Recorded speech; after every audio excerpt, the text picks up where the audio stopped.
getting through some administrative items just real quick. First and foremost, agenda. So the way I kind of like to drive this going forward, so we have at the top of this document, there is the future meetings. And so I know we talked about using GitHub issues as a way to request agenda items, and we can absolutely do that. But I'd also like to use this as sort of a backlog of items for meeting topics going forward.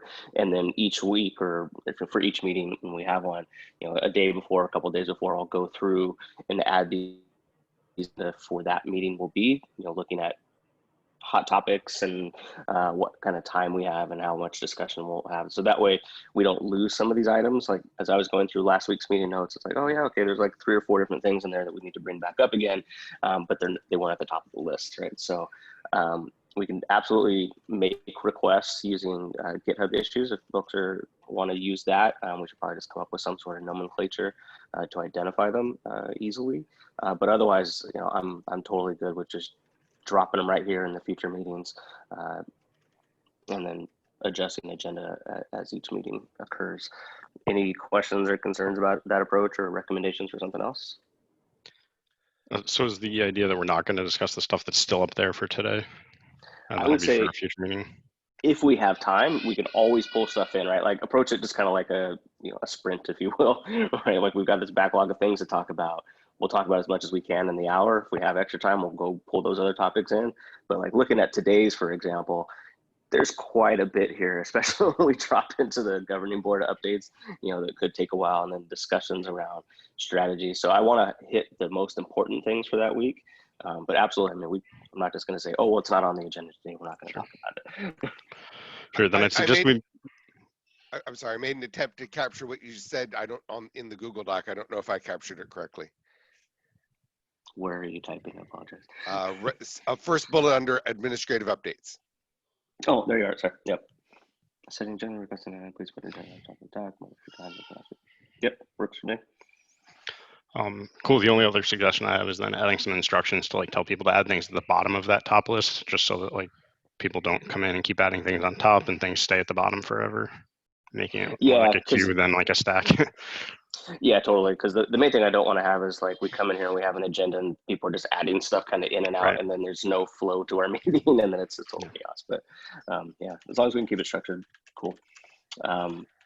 Yeah, no, last time we had some confusion because people were signing in both places. People thought that exactly. That next was today's agenda. People were signing in both places and adding stuff in both places. So it was kind of confusing.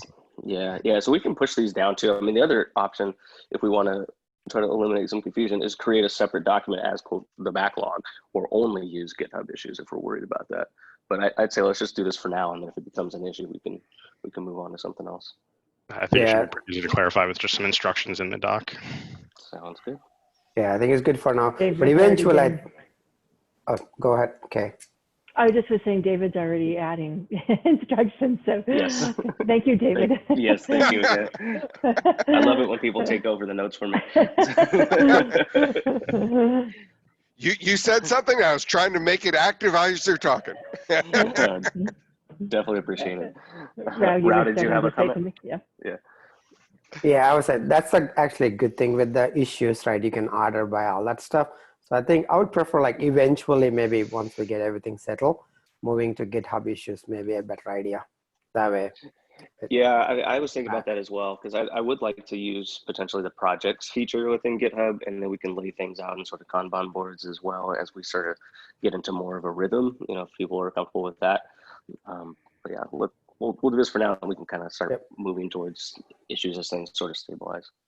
Okay.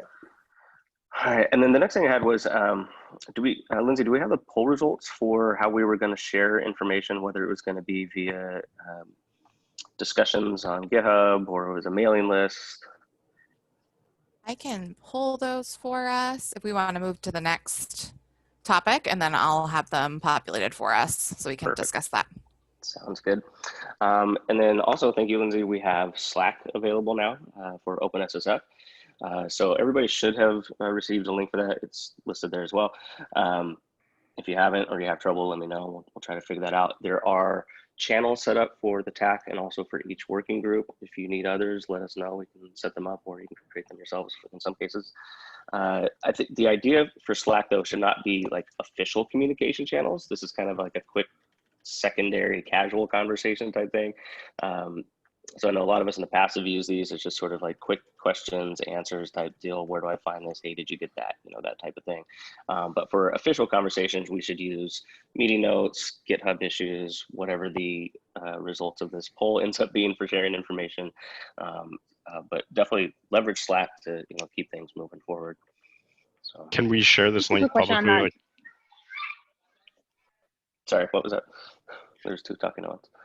Yeah, I was asking, can we share this publicly? Like, is this for anybody in the community that wants to join the Slack? Yeah, because I think for the working groups at least, I think TAC is locked. Oh no, TAC is public as well. But all that communication should be made public, so I don't think there's any issue with having people in the public in there. We'll just kind of have to And then we had a Slack before for the OSSC, and as well as the GitHub orgs. I just wanted to verify that someone's taking care of migrating users over, that kind of stuff.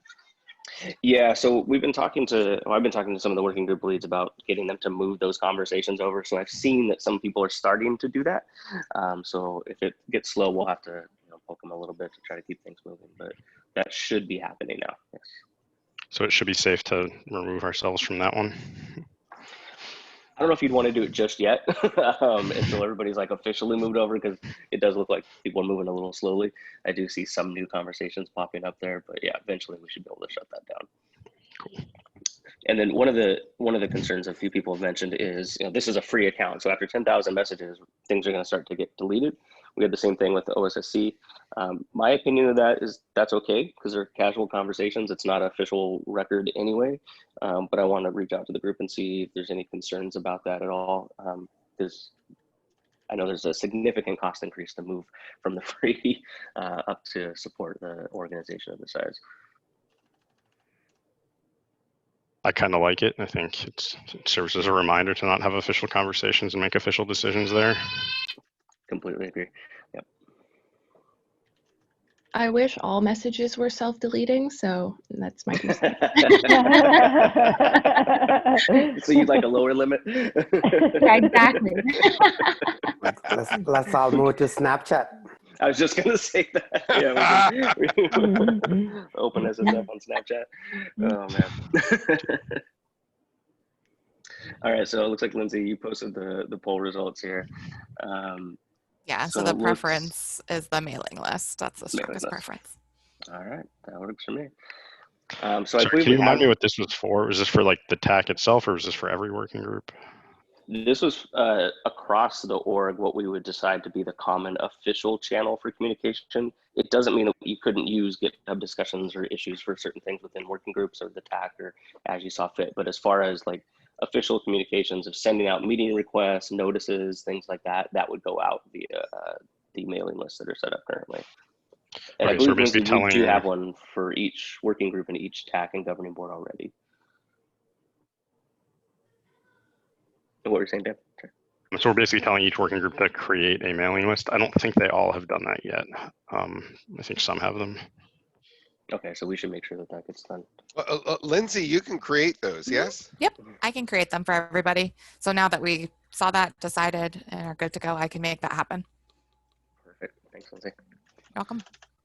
Actually, an old issue here. I'll paste it in that Chris Ferris opens, but he's not here about that. Yeah, I saw that. Yeah, we can probably close that out once those get created. Okay. And there's already one for the TAC. Yes, definitely one for the TAC. I believe there's one for at least 2 of the working groups. I think more. Okay, and then next item, Cadence TAC meetings going forward. So I know we had a little bit of trouble scheduling this. So first off, frequency. For now, I think 2 weeks makes a lot of sense as we kind of iterate through all these things and keep things moving. And then the question is, does this time slot work for everybody? Because I know it was difficult, or can we do this time slot temporarily and then find a more permanent one? What are folks' thoughts on that? We can send out another poll as well, but just wanted to get a temperature check here. Works for me. Every 2 weeks sounds good. This time works for me. Do we have any idea about our missing person, Luke?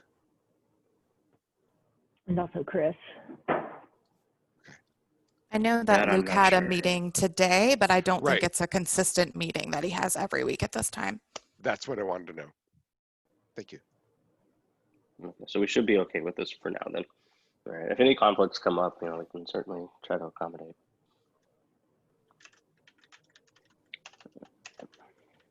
Thank you again, David. I was about to say bi-weekly, but I knew you would ask to clarify that one, David.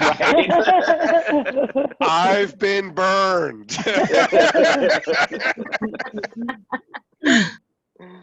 It's funny how you think some of those things are fairly well understood and standard, and then the moment they're not, yeah, the roots all kinds of havoc.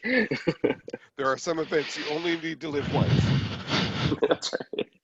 All right, the next one, Dan, you put working group meetings, placing all invites on the community calendar. Yeah, absolutely. Yeah, I think that needs to happen. I know there's a few on there now, like developer identity, identifying security threats, but I don't think there's any others currently. Yeah, no, Yeah, I started missing. I thought thread. as of this morning, it looked like it was completely done. Oh, really? Wonderful. I know, I'm not 100% sure I'm asking. Sorry. The identifying security one isn't on there, but I think that's because it hasn't been scheduled yet. I think Michael is still working on that. Got it. Yeah, we have old ones on there that he's updating it. But I did see the one for developer identity, but I haven't seen others. One the TAC obviously. Is that, Lindsay, is that something we can, can we count on you to take care of, when any new working group comes up, whether it's for TAC or governing board, whatever, to automatically do two things. One, to create the meeting requests on the calendar and to create the mailing list. Is that a good way to think about how to make sure that we're consistent about getting both of those things done? So for the actual meeting requests, I had already sent out access for every single working group lead to create and edit their own meetings so that they can go in and do that on their own. But then I can absolutely set up the mailing list as well and or add anyone else to the calendar so that they have that ability to edit.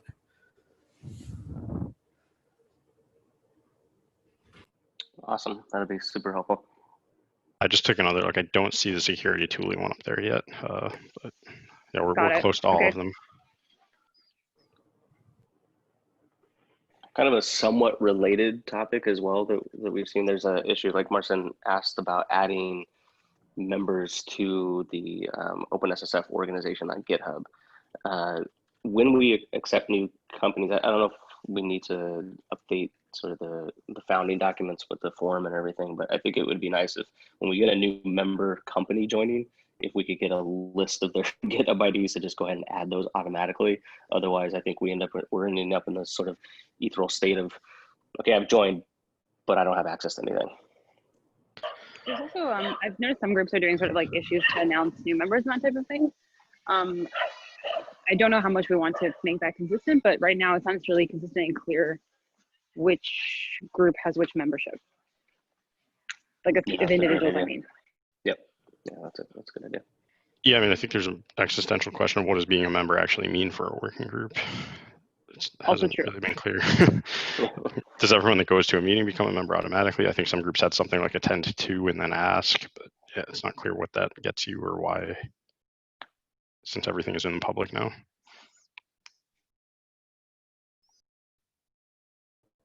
Yeah, when we get to the working group section, there's a few other topics related to that we should discuss as far as formalization and what a membership mean and things like that. But as far as access, Chris set up like a .github directory in a couple of the working group, and I think the TAC repos which let you manage permissions with pull requests. I don't know if anything like that exists at the org level.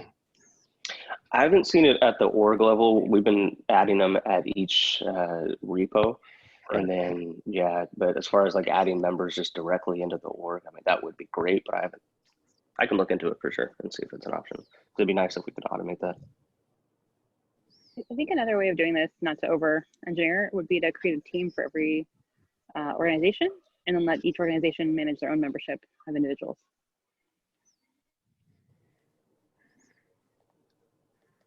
when you say create a team, are you?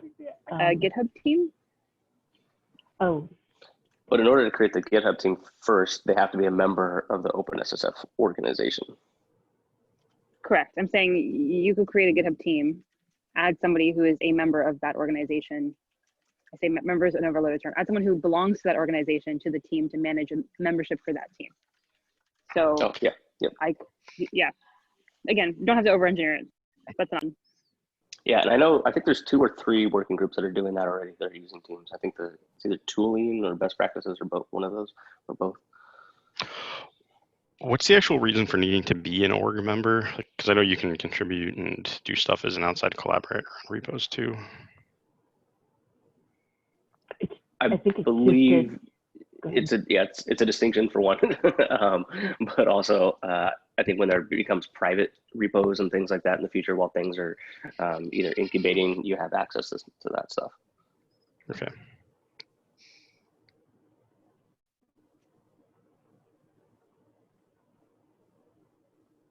Cool. Any other comments on that before we move on to the next one? I think this is going to be a fairly time-consuming one. All right, cool. All right, so let's talk about governing board updates. So, Kay, do you want to walk through some of these and give us updates on it? Sure. So the first one I'll mention is that we need at the governing board level or in our charter we've allowed for an additional representative on the governing board as a security community individual representative. So this is not someone tied to a company. So the makeup of the governing board is there'll be 10, once we have it full, there'll be 10 individuals who are from member companies. Currently there are 7, and we'll be adding 3 more before the end of October. There will be a representative from the TAC, and then an associate member representative, and the final one is a representative from the security community. So we know how we'll be filling out the remaining 10 member reps, and we currently have a question about the TAC rep. Do you want me to talk about that now, Ryan, or were we going to talk about that? Are people aware of what's going on with the TAC rep? I'm not sure if people are aware, but yeah, go ahead. Let's talk about it now. Okay. So for the other thing to note is that the governing board level, we have allowed for 2 members from a what's the word for related organization. Related organizations. And so, for example, we have 1 person from GitHub, 1 person from Microsoft, and then we also have 1 from Red Hat and 1 from IBM. But the limit is 2, and so if the TAC chair happens to be from a related company where there are already 2, then we can't have the TAC chair also on the governing board. So in that case, then we'll need to have the TAC identify another person to serve as the governing board member. This is all slightly preliminary. We're clarifying this in the charter, and there's a vote at the governing board, and the end period for the vote is the 11th. But I think I suspect the way it will go is that we'll need the TAC to identify someone to be a voting member of the governing board that in this case is different from the chair, because Ryan is also Microsoft, and we have someone from GitHub and Microsoft there. Okay, so that's just an aside, but certainly by the next TAC meeting, we'll have a final answer on that. Okay, and then Hey, real quick. Sure. So on that, one thing that's kind of related, I want to bring up, not to fully discuss it in this meeting, but we do have the charter of doing after 6 months finalizing kind of what this looks like as far as the TAC reps go. And so right now it's mostly governing board members that are on the TAC anyway. So I don't know if that rule is going to apply immediately or once the 6 months happens. Either is fine with me. I'm just clarifying. Which rule are you asking about? Around whether having a separate rep from TAC, given that we already have representation from two from Microsoft companies. Oh, I see. We'll still, unless the charter changes, we'll still have a limit of two. Unless the charter changes, we'll still have a TAC member an additional TAC member who's also on the governing board. But you're right, so I guess the question I'm asking too is like, were there like, who on the TAC currently is not on the governing board besides myself? Like that might limit our options pretty quickly. Dan is another one, and Luke from Red Hat. But it's not, in the case of Dan or in the case of, so Luke couldn't be, for example. Dan could be because there aren't two people currently from Google. Okay, I see. Okay. Yeah, I just want to make sure we're not trying to solve something that we can't actually solve, but that's perfect. We can sort the details of that later. Right. But, okay. Cool. Okay, got it. I see where you're going. Okay. All right. So we do need the way it's worded is that the security community individual needs to be elected by contributors to technical initiatives. And so the TAC needs to figure out how they want to hold that election. And we don't have to do it today. Maybe this ends up being something that gets added to the issues list and gets discussed for another day. Can I propose opening a GitHub issue about this and letting people suggest different things? It might be better to have a couple different options to discuss live rather than brainstorm live. Yep, that makes sense to me. And what's the deadline on this one? This one I think is 3 months, right? We didn't actually put a deadline on this one, but I would like to do it at the same time as we add we do have 3 months for the other 3 member companies. So I'd like to do it at the same time. Are there any restrictions also on nominating individuals? Like I know some of the other LF ones require nomination from the GV to be considered. Is that also a part of this position or no? The charter doesn't specify, so that can be determined by this group. One thing I'd add, kind of in the spirit of when we wrote it, what we were really looking to do was increase representation, especially from like security folks that can make a big contribution that may not be from the larger companies that tend to be represented in the governing board and the TAC. So I would say, just as a thought or a motivator, as we're thinking about how we want to elicit this person from the community, we should be mindful of like the power structures of us nominating in-group people that we're already friends with, and think about ways of democratizing access to who can run for this position. Agreed. Okay, so I guess, should I take an action item to add a GitHub issue? Yeah, and I think this is pretty urgent because you're saying we want to announce this on October 30th. That means we have to come up with a process in the next couple of weeks, allow a couple of weeks for nominations, and then a couple of weeks for the actual vote itself. So that's kind of like, we pretty much have to start on this now because October 30th is like 6-ish weeks away. That's right. 7. Yeah, and we can start driving some of that stuff sort of in tandem with these other things too. We don't have to necessarily wait for the next meeting. That was the big topic for the next meeting, was the formalization of all this stuff and sort of locking down the process for working groups and voting for TAC members and things. But we can certainly, as Maya was saying, put some suggestions in there and have that discussion, and then we can try to move this along and hit that 3-month mark. Because the TAC one is actually 6 months, right? So we have. Yeah, exactly. We have a little longer for that. Yeah. Yeah, it's all related, but yeah, we definitely have longer for TAC. Not to procrastinate, but. Yeah, absolutely. No, totally. Yeah, sooner the better for sure. Yeah, and if it becomes too much to get it done by October 30th, why we can push it out. But I'm just thinking it'd be nice to make all the announcements at once for the governing board. And just to clarify, you want to do both by October 30th, the TAC rep and the community rep?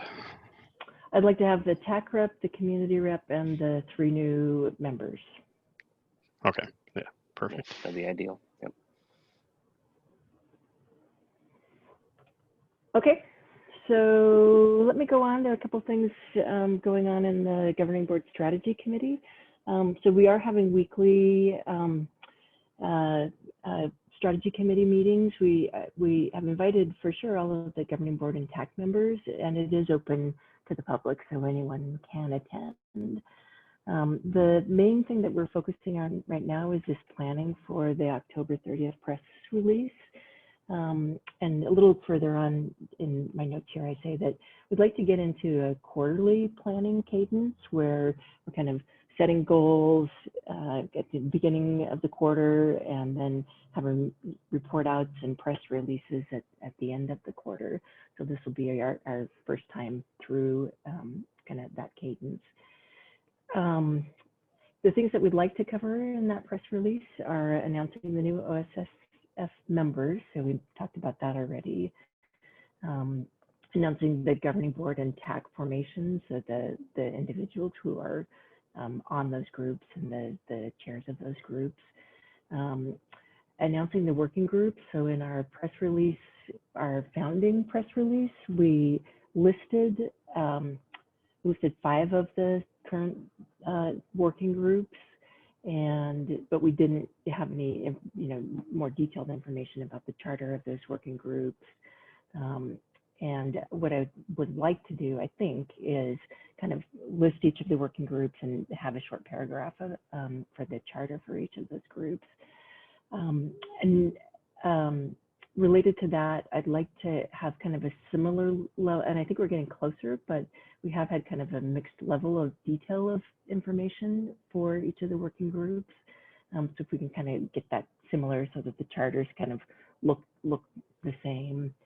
And then I also would like to have a similar approach for people to get involved across all of the working groups. And this would be both TAC and Governing Board. And related to that, on our website, I'd like it to make it clearer how people can get involved. Right now, we've got a join button on the website, and that says how to become a member, but it doesn't say how to get involved in any of the working groups. So I'd like to rework that. And then the last thing that I would like to do, and I'll kind of open it up in case other people have thoughts here too, but the last couple of things is I would like to see if we can, and this might be too much, but I'd like to see if we can consolidate the current OpenSSF efforts and the CII efforts. So when we did announce, we said we were joining these 2 groups, but they still, effectively have 2 separate websites, and there's some overlapping activities across the 2. So I'd like to try to get those merged if we can, or at least, be making progress on those.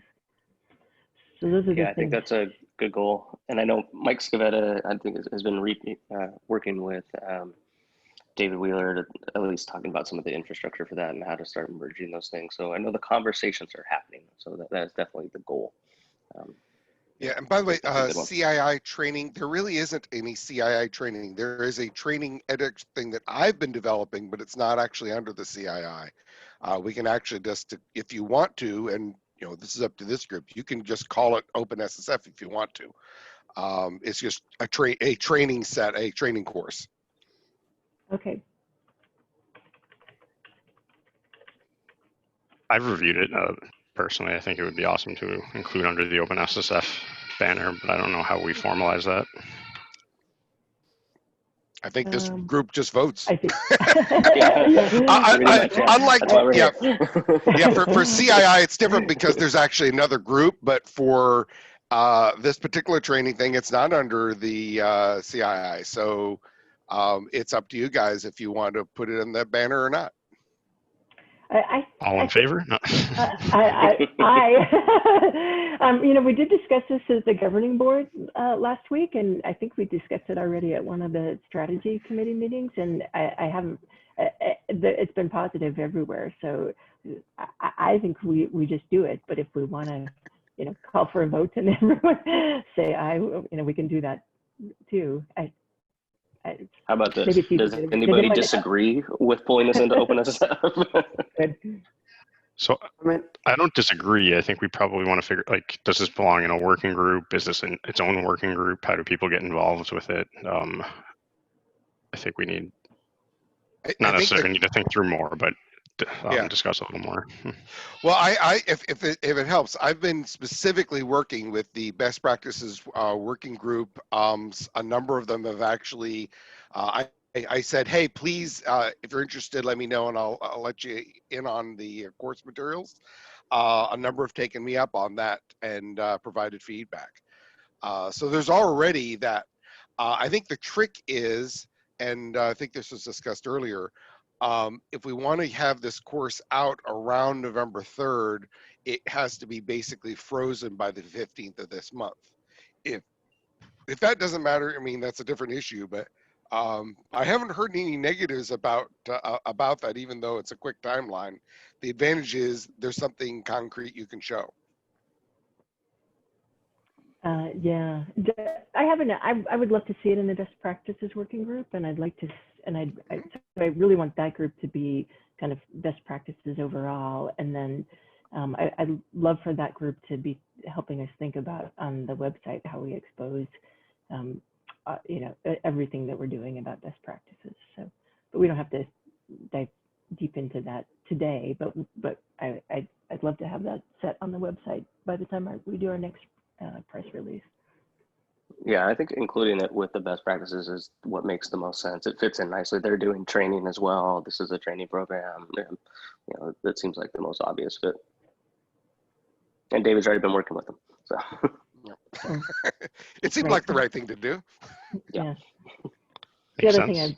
thing and then is anybody from that working group here other than David, just to act that they want to take this and then we can all approve it? I don't believe so. I've tried to reach out to none of the leads to get them today, and there's a lot of conflict. So, but we can follow up with them separately. Cool. Yeah, I was about to ask that. So Ryan, we used to have previously working group leads meeting, right? Is that going to be it should be like TAC, right? Which ideally all working group leads to be here.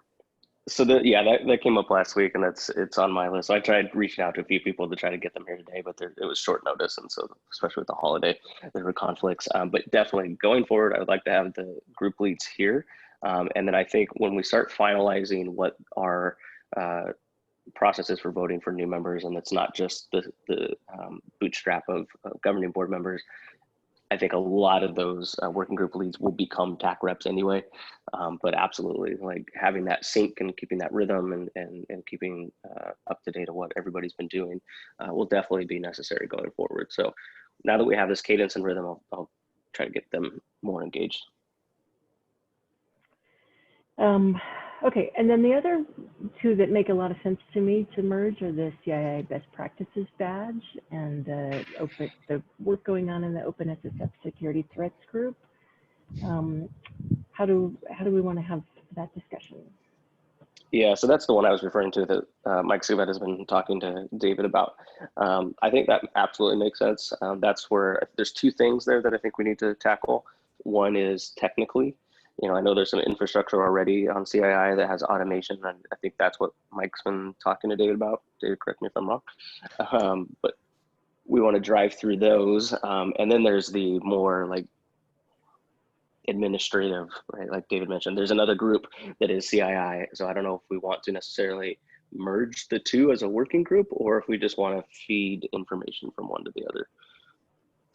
I think the understanding that I had was to start simple, because the CI Best Practices badge is, I think a lot of you know, has already been running for 6-7 years. So the first step was, they wanted to develop a dashboard, and we're working right now to integrate the Best Practices badge stuff into this larger dashboard. And I've already I'm gonna have a meeting later today to get that going. So I think basically it's not going to be instant, but that's okay. Basically taking steps towards that. And the first step is making sure the CI Best Practices badge is cleanly integrated into the dashboard, and we'll at least get that done by October. Okay, that makes sense. And so I think the conversations are heading in the right direction. Are there other things that we need to start now in order to facilitate, those next steps, or are we good just working through with how we're doing it right now? Does that get you everything?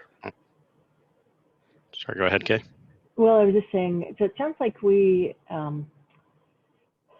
let me try to summarize what I think maybe I'm hearing. So we get edX talking to or David is talking already with the best practices group. So that's one piece.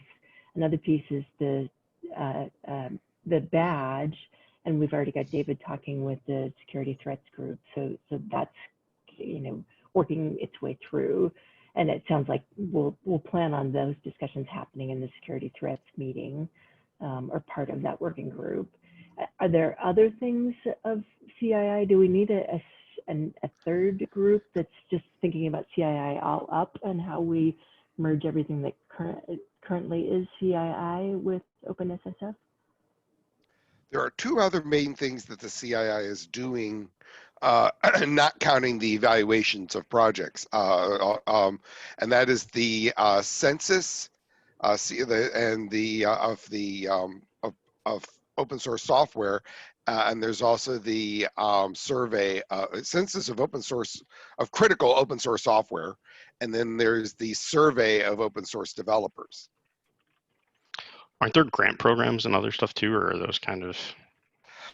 Yes. I said excluding that one. Okay, sorry. That part. Yeah, I'm guessing that the grant program is just. I mean, there were grants, and there will be grants from OpenSSF in the future, I'm imagining, and so that's. But I mean, I think that's an easy. That's a much simpler transition. I could see the census and the survey fitting into the threats group as well. It need not be that way, but I could see how that would work, especially in the context of like the white paper that was released by that group being about this kind of overview and end-to-end security ideas on it. Now, wasn't there a group specifically on critical open source within OpenSSF? Yeah, I was just going to mention exactly. Yeah, that. I think that was the. Yeah, that's the group I thought would be the merge. Well, and this is what brings up an interesting point, right? Because it works for both, right? So I think the information that comes from the CII census could be useful in what Jennifer mentioned with the identifying security threats, but also the securing critical projects.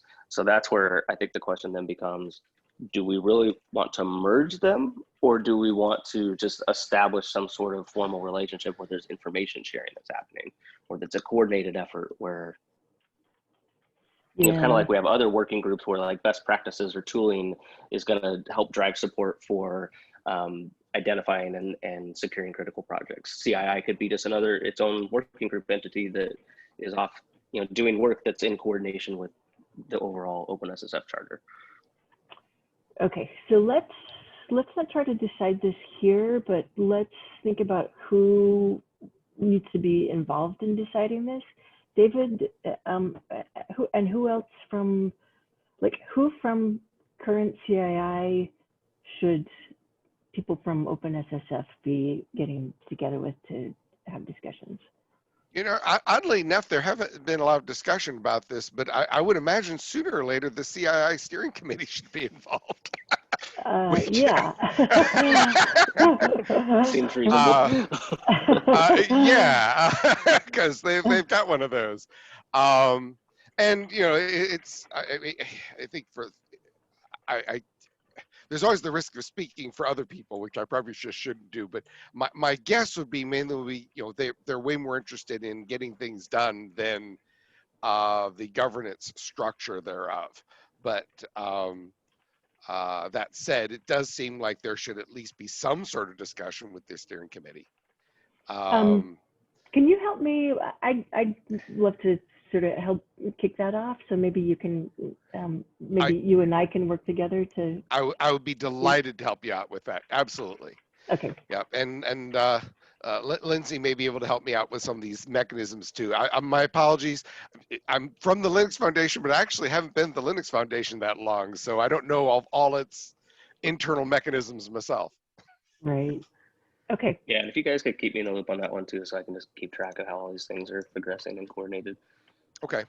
I wouldn't be surprised if October 30 may be a little quick, but it's okay. It's okay that not everything is done by October 30. Right. Yeah, I think announcing a plan is Okay. perfectly fine in some cases as well. Yeah. Right. Okay. All right.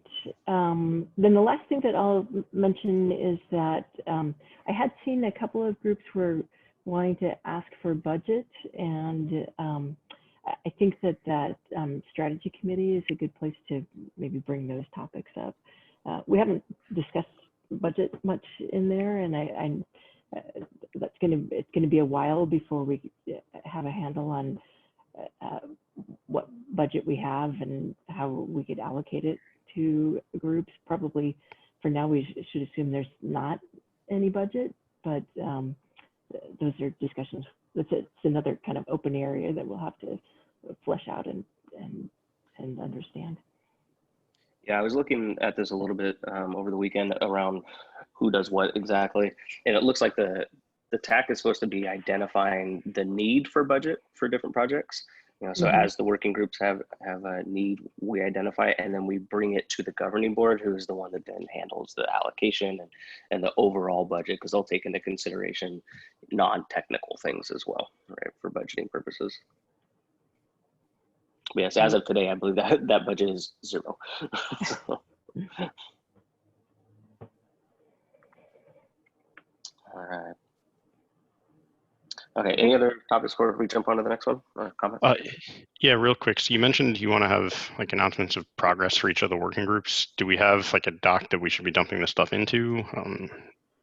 We're going to start assigning homework to the working group soon to start filling stuff out. So the way we did it in the past is that we sort of had, in these working group lead meetings, everybody would provide their status update for the previous 2 to 4 weeks or whatever the cycles were. So I want to do something like that again within the TAC. So once we get the working group leads back in here, we can provide updates as part of this meeting, and then we can memorialize those in a document or on GitHub as sort of a rolling doc. Like previously we had, I don't believe it was an issue that tracked it, but there was a page on GitHub that got consistently updated. So we can track that however makes sense for this group, but that's how I'd like to drive it going forward. Sorry, I meant more Kay's thing. I think it's related, but not quite the same. If you scroll back up a little bit, Kay said for the press releases, we want stuff. Where did that go? Oh, I know what you're talking about. Show momentum. Yeah, the working groups will probably have to curate some kind of larger, I'm guessing, blog post or press release or something, which can be fed by the stuff you're describing, but maybe is a little bit different. Yeah, I think there's going to be some massaging to put it in whatever format we decide for the press release, right? So. Right. Yeah, let's discuss that at our next strategic planning meeting. Okay. Yeah. Okay. That makes sense. Thanks. So speaking of working group updates, and thank you, Kay, for all of that. So as I mentioned, we'll get the working group leads in here to provide more specific updates on things. But more pressing is right now, we haven't formalized any of the working groups as far as the OpenSSF goes. So in fact, if you go to each one of the repos today, everybody's just putting a governance.md template in there. So there's no information. The only descriptions that we have are what they've put on the README. And as Kay mentioned, those are not standard. So what I'd like to do is for us to come up with what those sections should be for standardizing both the README and then also getting each working group to formalize that governance MD file. And then, excuse me, and then we need to go through those as a group and formally approve those and make sure that we are following all the correct process for that. But as far as voting goes, I imagine this is going to be very non-contentious for the existing groups, the 4 existing groups, I should say. But we need to get those guys pushed through and filling all that information out. And then at the next meeting, we can just go through the formal process of approving. How does that sound to everyone?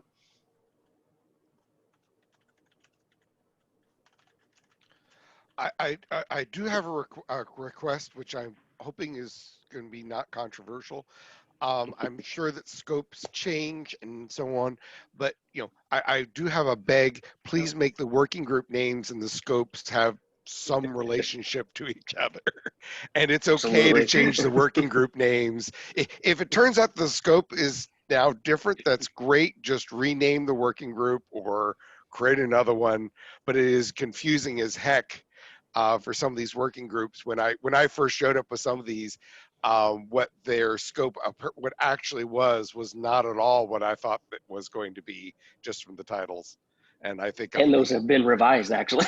So there's a second iteration for some of those. So yes, I absolutely agree with you.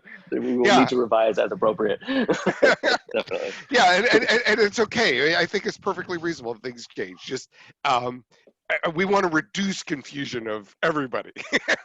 Yeah, and this is a great opportunity to do that. So as people start filling out those formal documents, this is a good time to go, hey, look at your scope, look at your name, let's make sure this all still makes sense. And certainly I think one of the opportunities that we have as the TAC is to make suggestions to make sure that everything looks coordinated and makes sense as part of the overall technical strategy. Yeah, so I think there's two parts to what you discussed. There's the scope / charter, and then there's also the governance. And I think like whatever we copied had both, and they were kind of separate. And then there's also like an issue that Chris opened about having a formal charter. Do we want to tackle those at the same time? Like at least in my head, governance is about like who the leads are, or how leads rotate, who becomes a member, requirements, that kind of stuff. Where charter is about scope and what the group is actually going to be doing. Yeah, so the template that we have, you're absolutely right. The template that we have, the charter.md file, has both of those things in there. So first is the working group name. It's sort of like, here's the formation of the working group. So they've got the name, they've got a bit of a charter and scope in the first top part, and then there's sort of boilerplate text around formalizing like who's in charge and how they run things. So they're kind of both in the same doc. So that's what I was thinking. If we formalized based on that, we kind of get them both at the same time. The ones I'm looking at have like a README that has kind of more scope stuff, and then a governance folder. Maybe we're just kind of talking about slightly different things. A governance folder that doesn't really have much in it.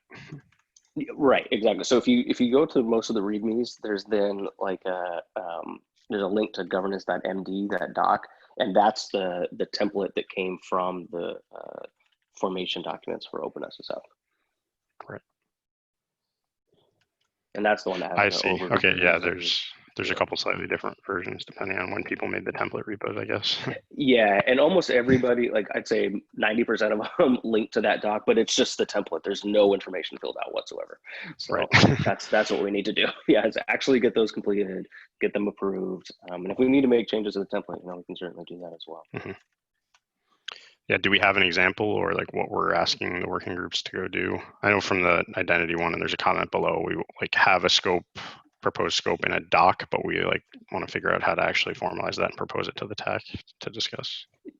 Yeah, so I think as far as that governance MD file, like people should just fill that out as is. I think it's fairly comprehensive. The other thing that Kay mentioned, and what might be what you're more asking, is do we need to create sort of a template of that README that's more detailed so that you have like the overview, the scope? Because right now I know there's some inconsistency across working groups where the descriptions and their scopes, like some people have one sentence, some people have like 5 paragraphs type thing. Yeah, so I would like there to be a template for the README as well. So perhaps what we could do is take one of the working groups, I'll volunteer the one that I work on, this identifying security threats, and work through that, and then use that as a template that people can leverage for the other working groups, if that makes sense to everyone. I mean, we can use any one. I'm just throwing that out there. That makes sense to me.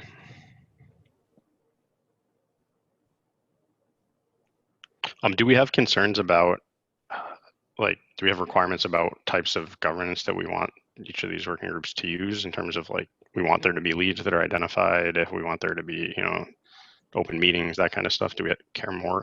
Is there anything else we care about, or do we want to leave a lot of that stuff up to the working groups to organize however they want? I mean, I think we want to leave some autonomy to the working groups, but I believe that even in that, that governance.md says, like, there's an identification of a lead and a co-lead, I believe. I need to go back and read it more thoroughly, but and then they also had other ways to influence the working group, but that also everything is public. But certainly, I think there's discretion there. You know, we've talked about this in the past, where if something comes up that needs to be private initially for discussion and then released publicly, you know, that's okay to do, because there could be, you know, human resource issues at times for certain things, and you don't want that just out there in the open. But in general, yeah, I think it's follow the template, and then if we find that there's gaps in that, we should update it. But working groups definitely have autonomy to do what they think makes the most sense to operate. Okay. Yeah, I feel like the template's a little too prescriptive / formal for some of the cases, but we can, I guess, figure that out as we try to fill it out. Like, it requires each group to have their own TSC with elections, etc., which I don't think, like. Yeah, I think that was the boilerplate to sort of. Yeah, absolutely. Yeah, to just catch the cases of people that might want that. But yeah, we should make it clear to working groups that you take out what doesn't make sense, right? Sure. And then they present that as we approve things. So yeah, if we just kind of have the high level things that we require, like things have to be open and anyone can participate in that stuff, then yeah, that'll help make it clear. Definitely. So we're running out of time here. I know there's a real hot topic that people want to talk about, and that is the identity verification group.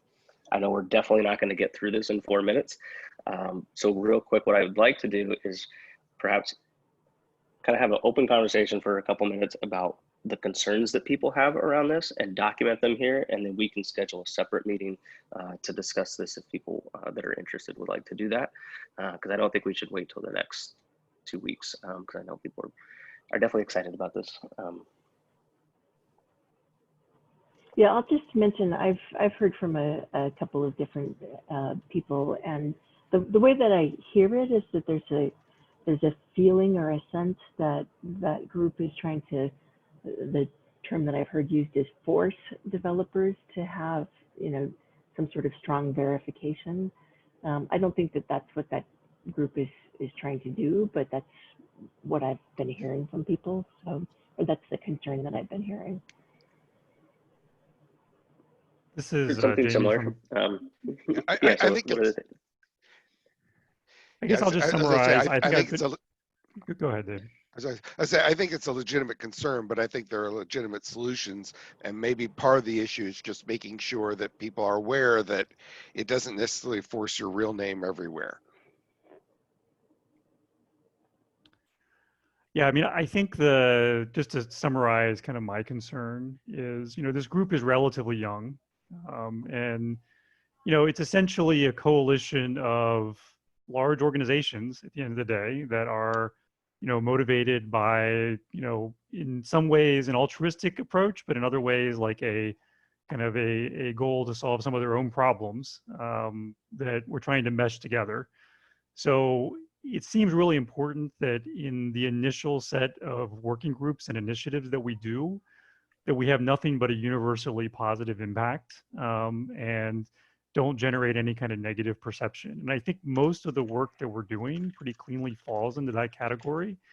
I think, you know, even if we do it in a reasonably healthy way, you know, the identification one is one that I worry about, where I've seen like numerous folks that have been exposed to it start to go like, oh, like you're trying to like make sure you can understand what my identity is as a maintainer. And it doesn't really feel well. It doesn't necessarily feel good and can take some explaining, and there's a lot of nuance in it. And, you know, if we get like one kind of, you know, out of the gate bad post that turns into one of these Hacker News conversations, this is going to like DOA this whole effort because it'll all just get branded badly. So it just seems really smart to like make sure we're picking the ones that we can have the impact on, that we don't carry that risk. Yeah, I think those are all very, very, very valid concerns. And definitely we don't want to have the wrong impression. I think some of this could even be mitigated a little bit, but simply by renaming this group. So it doesn't sound like it's this, hey, we're, you know, this awesome, you know, this giant government entity that's trying to identify you, because that sounds a little scary just right off the bat.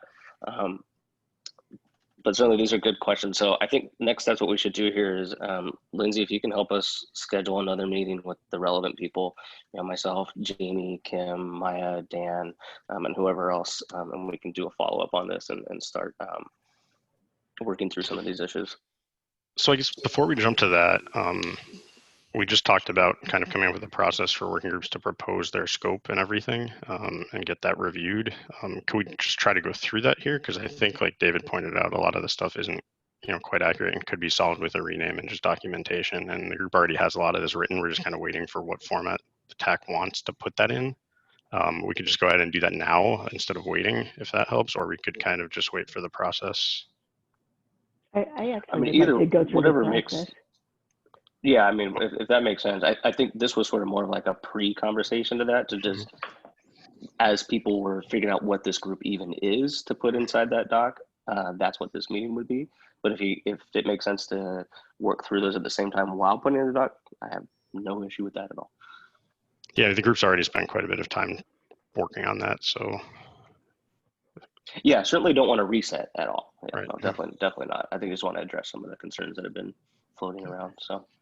Yeah, I think we're just kind of in a holding pattern on both sides. Like the TAC is waiting for them to propose something, and they're waiting for the TAC to say how to propose something. That's fair. Yeah. Can we just point to the URL of the template and declare victory and say working groups go do it? I think that's step one. If you look at the template, you'll realize there's quite a bit missing.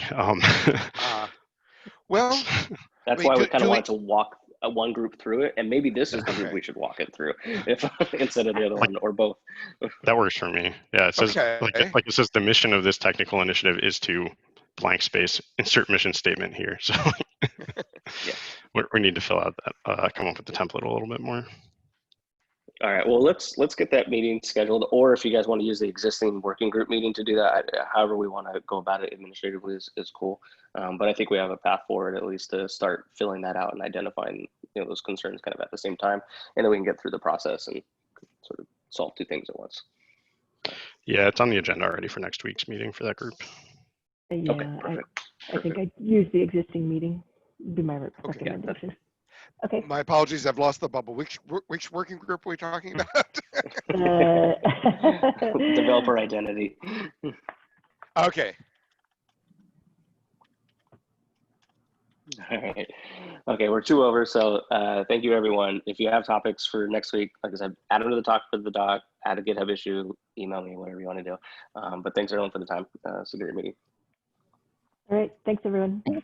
Bye. Thanks. Bye. Thank you. Bye-bye.